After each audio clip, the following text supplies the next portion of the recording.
तुम जाकर बोलो बियर खलास हो गया है, तुम रोकड़ा पैसा दो, हम तुमको बाहर से मंगा के देते हैं। ये बोलने से वो हमें काले चोर। Yes sir.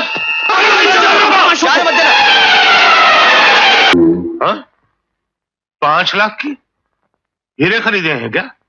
वर्ष 1976 में निर्देशक प्रकाश मेहरा ने बॉलीवुड को एक शानदार हिंदी मसाला फिल्म दी थी, जिसमें अमिताभ बच्चन के साथ पर्दे पर सायरा बानो और सुलक्षणा पंडित भी नजर आई थी। इस फिल्म में अमिताभ बच्चन के साथ एक और स्टार थे जिन्होंने एक्टिंग के मामले में उन्हें कांटे की टक्कर दी, लेकिन इस फिल्म को करने से पहले उस स्टार ने डायरेक्टर के सामने 2 शर्तें रखी थी।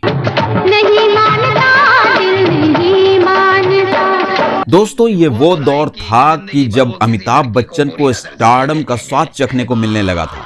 जंजीर के बाद प्रकाश मेहरा ने अमिताभ बच्चन को महानायक बनाने की तैयारी कर ली थी, और जब फिल्म जंजीर ब्लॉकबस्टर हो गई तो उसके बाद प्रकाश मेहरा एक और फिल्म अमिताभ बच्चन के साथ करना चाहते थे, लेकिन इस फिल्म में अमिताभ के साथ एक और एक्टर की जरूरत थी। प्रकाश मेहरा एक सुपरस्टार के पास पहुंचे, लेकिन उन्होंने फिल्म को करने से साफ इनकार कर दिया। फिर दूसरे उभरते सितारे के पास प्रकाश मेहरा कहानी लेकर पहुंचे तो उन्होंने 2 शर्तें रख दी, जिसको अंततः प्रकाश मेहरा ने माना और फिल्म ब्लॉकबस्टर साबित हुई।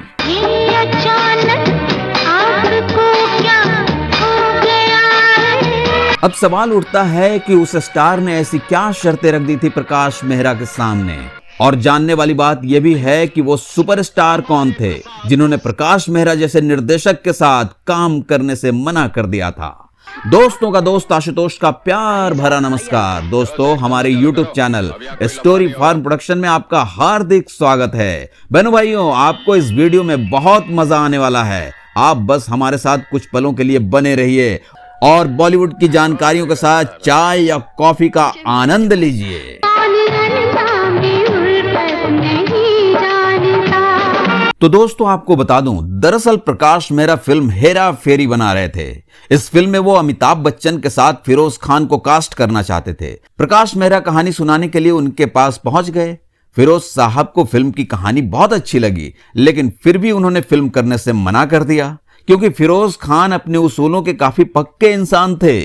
उन्होंने अपने लिए नियम बना रखी थी कि रविवार को शूटिंग नहीं करेंगे। उन्होंने प्रकाश मेहरा की फिल्म हेरा फेरी इसलिए ठुकरा दी क्योंकि शूटिंग शेड्यूल में संडे भी शामिल था। बजरंग बली मेरी नाव चली, जरा बली कृपा की लगा देना। फिरोज खान से ना सुनने के बाद प्रकाश मेहरा अपनी फिल्म हेरा फेरी के लिए फिर से एक्टर की तलाश में जुट गए। उन्होंने इसके लिए विनोद खन्ना से संपर्क किया, लेकिन विनोद खन्ना ने भी फिल्म करने से मना नहीं किया, लेकिन प्रकाश मेहरा के सामने अपनी 2 शर्तें रख दी। उनकी पहली शर्त यह थी कि फिल्म में उनका रोल अमिताभ बच्चन के बिल्कुल बराबर होगा, और दूसरी शर्त थी कि वो अमिताभ बच्चन से 1 लाख रुपए ज्यादा फीस लेंगे। निर्देशक प्रकाश मेहरा के लिए ये दोनों शर्तें कोई बहुत ज्यादा मुश्किल नहीं थी, सो उन्होंने फौरन मान ली, और फिर विनोद खन्ना को साइन करके प्रकाश मेहरा ने फिल्म हेरा फेरी की शूटिंग शुरू कर दी।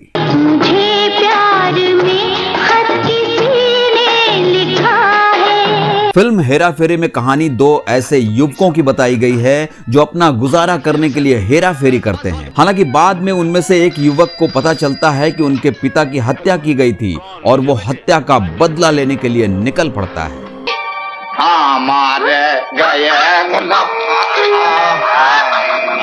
दोस्तों, फिल्म हेरा फेरी के बाद ही अमिताभ बच्चन और विनोद खन्ना की जोड़ी फिल्मी दर्शकों की सबसे चहेती जोड़ी बन गई थी, और फिर इन दोनों की साथ में एक के बाद एक 6 फिल्में आई और सभी में दोनों की जोड़ी को काफी सराहा गया। तीर का सारा खेल है ये। आइए दोस्तों, जान लेते हैं उन फिल्मों के बारे में भी।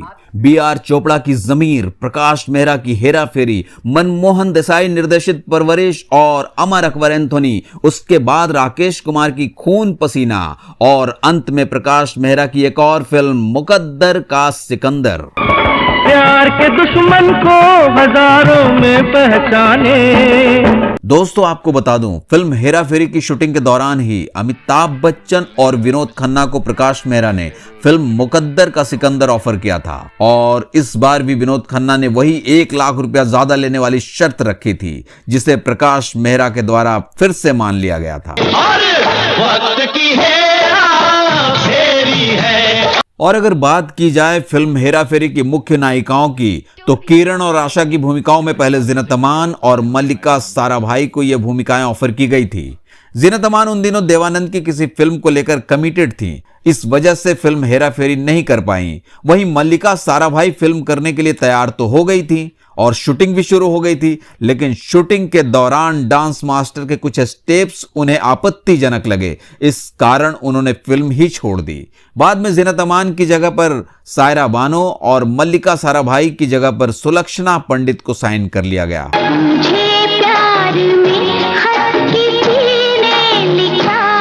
अभिनेत्री सुलक्षणा पंडित की गायकी के बारे में तो आपको पता होगा ही।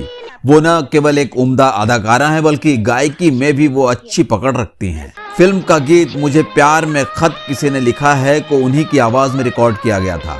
उस समय ये गीत अभिनेत्री मल्लिका साराभाई पर फिल्माया जाना था, लेकिन फिल्म के गीतों के रिकॉर्ड कंपनी को सुलक्षणा जी की आवाज पसंद नहीं आई और उन्होंने कल्याण जी आनंद जी से कहकर उसे आशा भोसले की आवाज में डब करवाया। विडंबना देखिए कि बाद में जब मल्लिका साराभाई ने फिल्म छोड़ दी तो उनकी जगह सुलक्षणा पंडित को फिल्म मिल गई। खुदा जाने उसकी ये कैसी अदा है। आपको बता दें, इस फिल्म के लिए सायरा बानो ने 2 ही दिन की शूटिंग की और गंभीर रूप से बीमार पड़ गई। नतीजतन फिल्म की शूटिंग रोकनी पड़ी। इस दौरान कई लोगों ने प्रकाश मेहरा को सलाह दी कि किसी और अभिनेत्री को साइन कर लें, लेकिन उन्होंने अगले 9 महीनों तक सायरा बानो के ठीक होने का इंतजार किया। हाँ, इस पूरे प्रकरण में हुआ ये कि सायरा बानो के रोल को थोड़ा छोटा जरूर कर दिया गया।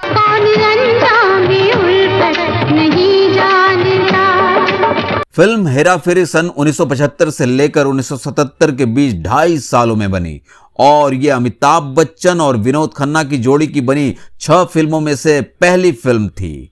अब कुछ लोगों के दिमाग में ये बात आ सकती है कि इन दोनों ने तो साल 1975 में आई फिल्म ज़मीर में भी काम किया था, फिर हेरा फेरी पहली फिल्म कैसे हुई?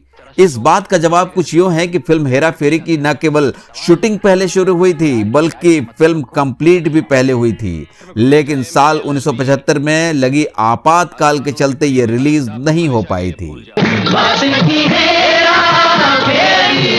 फिल्म में अमिताभ बच्चन के अपोजिट सायरा बानो को रखा गया है। इन दोनों की जोड़ी को लेकर उन दिनों मीडिया में काफी कुछ लिखा गया था। फिल्म समीक्षकों का मानना था कि दोनों की जोड़ी बिल्कुल बेमेल लगती है।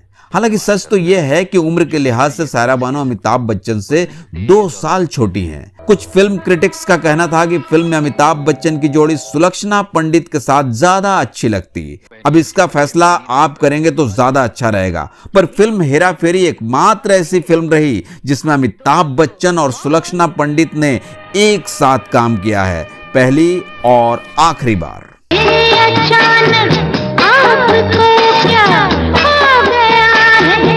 दोस्तों, फिल्म हेरा फेरी 1976 में सबसे अधिक कमाई करने वाली फिल्मों की श्रेणी में 4थे स्थान पर रही थी। इसका कुल बजट था तकरीबन 1 करोड़ 60 लाख रुपए और इसने बॉक्स ऑफिस पर 3 करोड़ रुपए कमाए थे। इस लिहाज से फिल्म को हिट घोषित किया गया था। इस साल कमाई के मामले में पहले स्थान पर रही थी फिल्म 10 नंबरी। इसने 4 करोड़ 30 लाख रुपए कमाए और ब्लॉकबस्टर रही। दूसरे स्थान पर रही फिल्म लैला मजनू। इसने 4 करोड़ 15 लाख रुपए कमाए और तीसरे स्थान पर रही थी फिल्म नागिन, जिसने 3 करोड़ 30 लाख रुपए कमाए और सुपरहिट कहलाई। गीतकार अनजान और इंदिवर के लिखे गीतों को संगीतकार कल्याण जी आनंद जी ने क्या खूब बनाया है। किशोर कुमार और महेंद्र कपूर की आवाजों में वक्त की हेरा फेरी है। आशा भोसले की आवाज में आपका सरकार क्या कुछ।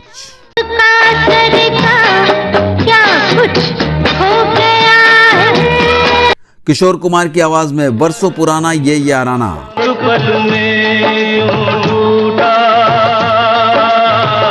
एक बार फिर से आशा भोसले की आवाज में मुझे प्यार में खत।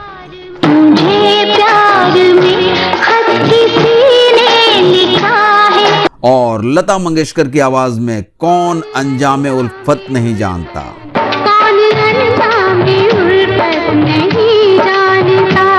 और दोस्तों, यहाँ अफसोस के साथ कहना पड़ रहा है कि साल 1977 में आयोजित 24वें फिल्म फेयर अवार्ड में फिल्म हेरा फेरी को केवल 1 नामांकन मिला था। ये नामांकन बेस्ट सपोर्टिंग एक्टर के लिए विनोद खन्ना को मिला था, लेकिन अंत में इस अवार्ड के लिए विजेता रहे प्रेम चोपड़ा, और ये अवार्ड प्रेम चोपड़ा को फिल्म दो अनजाने के लिए दिया गया था। नहीं मानता, नहीं मानता। दोस्तों, यहां यह बताना भी जरूरी है कि अमिताभ बच्चन और विनोद खन्ना बॉलीवुड फिल्म इंडस्ट्री के दो ऐसे दिग्गज सुपरस्टार माने जाते हैं जिनके बारे में यह कहना मुश्किल है कि कौन एक दूसरे से बेहतर थे।